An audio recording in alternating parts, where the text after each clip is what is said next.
जादू टोना जैसी चीजें खतरनाक है, लेकिन जब उनका प्रयोग एक बहू के हाथों होता है तो वो कितनी मजेदार हो जाती है, खुद देखिए।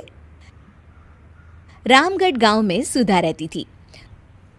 सुधा की सास उससे बड़ा काम कराती, तो पति ऐसा जो ना कभी घुमाने ले जाता और ना ही कभी कोई तोहफा लाता।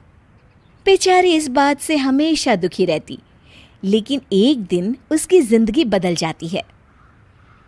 अरे सुधा, सारा दिन न जाने क्या क्या सपने देखती रहती है। जाकर कुछ बढ़िया सा खाना बना कर ले आ।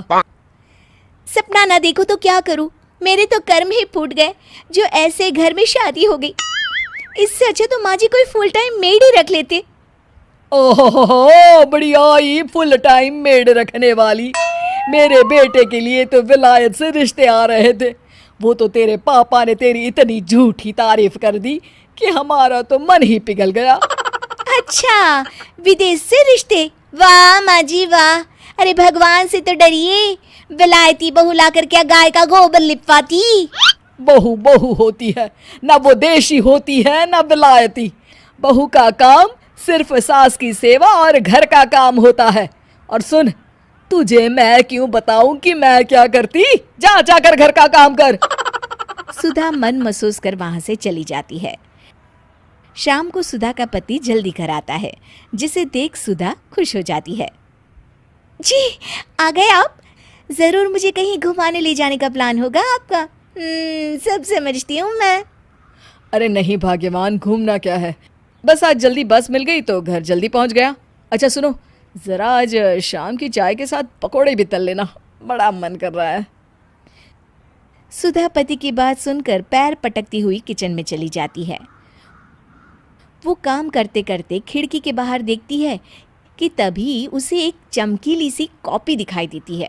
वो खिड़की से उस कॉपी को उठा लेती है और उसे खोल कर देखती है तो उसमें सुनहरे अक्षरों में लिखा होता है, जादुई किताब, इस पर जो लिखो वो सच होता है।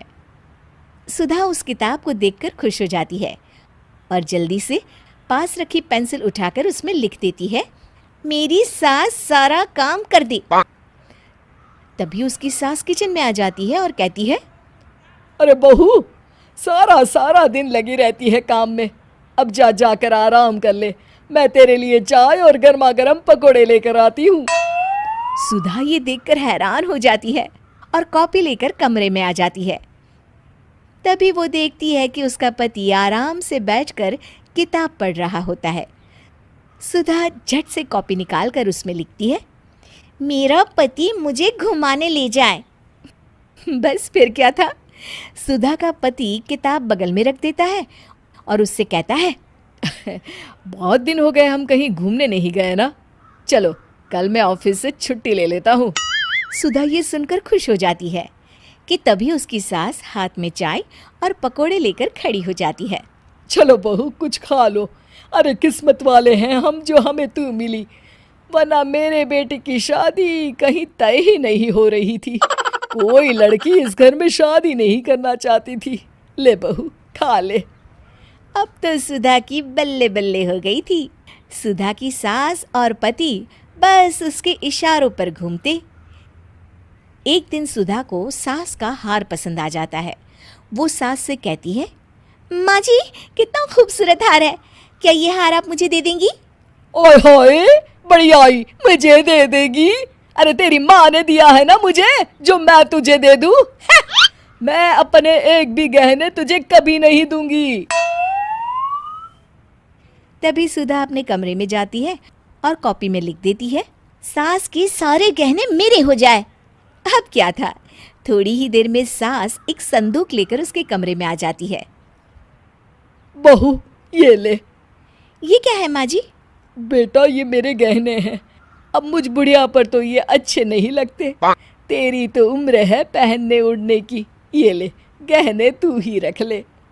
तभी सुधा की नज़र उस हार पर पड़ती है जो सासू माँ ने पहना है।